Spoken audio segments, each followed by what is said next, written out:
श्रीरुद्रद्वादशनामस्तोत्रम्। प्रथमं तु महादेवं, द्वितीयं तु महेश्वरं, तृतीयं शङ्करं प्रोक्तं, चतुर्थं वृषभध्वजं, पञ्चमं कृत्तिवासं च, षष्ठं कामाङ्गनाशनं, सप्तमं देवदेवेशं श्रीकण्ठं चाष्टमं तथा, नवमं तु हरं देवं, दशमं पार्वतीपतिं, रुद्रमेकादशं प्रोक्तं, द्वादशं शिवमुच्यते।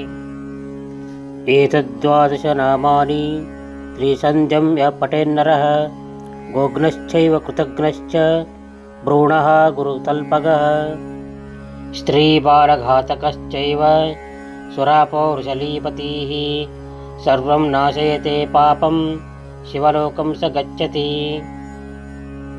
शुद्धस्फटिकसङ्काशं त्रिनेत्रं चन्द्रशेखरम् इन्दुमण्डलमध्यस्थं वन्दे देवं सदाशिवम् इति श्रीरुद्रद्वादशस्तोत्रं सम्पूर्णम्।